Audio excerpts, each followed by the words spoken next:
시청자 여러분 안녕하십니까? 김동수입니다.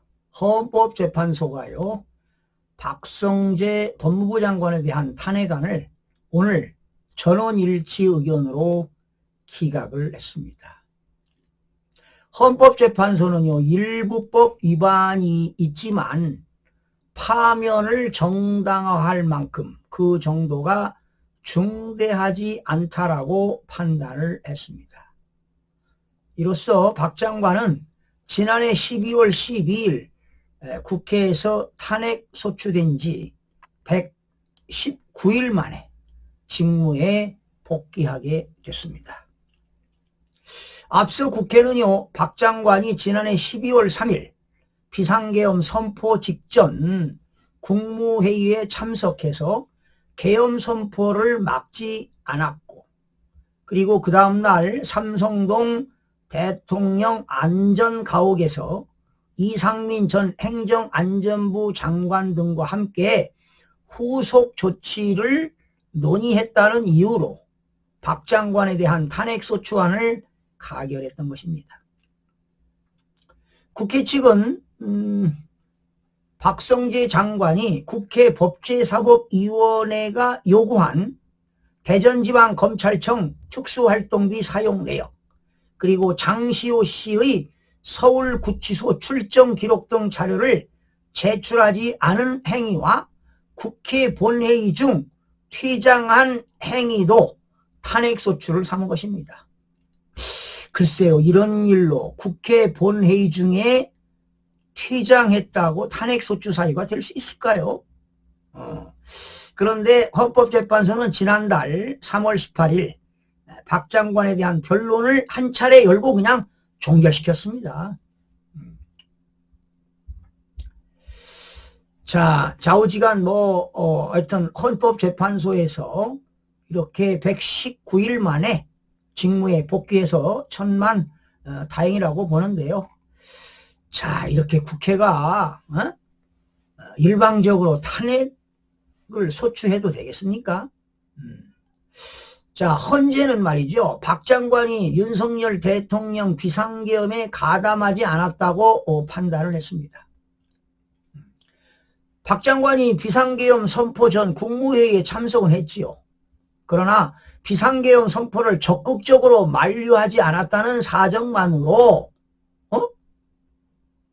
대통령 비상계엄 선포에 결의에 강화했다고 인정하기 어렵다.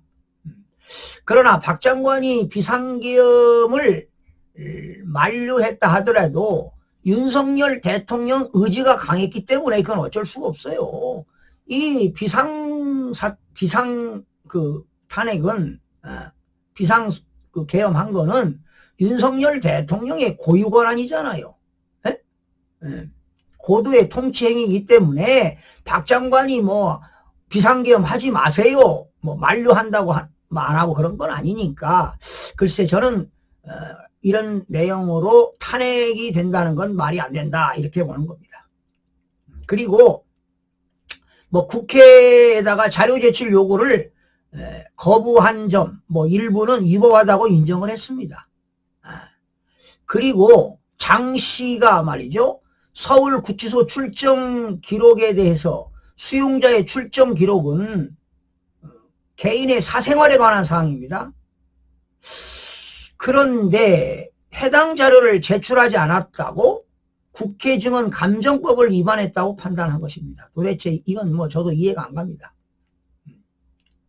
박 장관은 사후적으로나마 서울구치소 현장 검증을 통해 일부 자료를 국회의원들에게 열람하게 했다며 법 위반의 정도가 중대하지 않다고 본 것입니다. 그리고 대전지방검찰청 특수활동비 사용 내역 자료와 관련해서 송달 절차를 준수하지 못했다며 국회의 요구 자체가 부적법하다고 봤습니다. 자, 그러면서 마지막으로 박 장관이 국회 본회의 중에 퇴장한 것에 대해서도 헌재는 국무위원이 국회 본회의에서 법률안의 제의 요구 이유를 설명한 후에 대통령이 제의 요구권 행사했다는 것이죠. 그러나 표결이 마지막 될 때까지 퇴장해서는 안 된다, 이런 법률상의 근거가 없다는 것입니다. 그래서 국가공무원법상 성실 의무를 위반하지 않았다고 헌재가 본 겁니다. 이건 당연한 거 아니겠습니까? 어떻게 아무리 국무위원이라 하더라도 국회에서 표결이 끝날 때까지 기다려야 됩니까?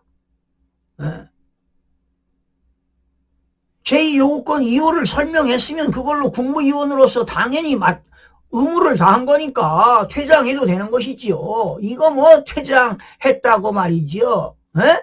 이런 걸 가지고 탄핵소추하면 되겠습니까? 그러니까 더불어민주당도 이렇게 특별한 일 아닌데도 국무위원들을 탄핵시켰다. 이거 국민들한테 반감사는 겁니다. 그래서 이번에 이 더불어민주당 말이죠.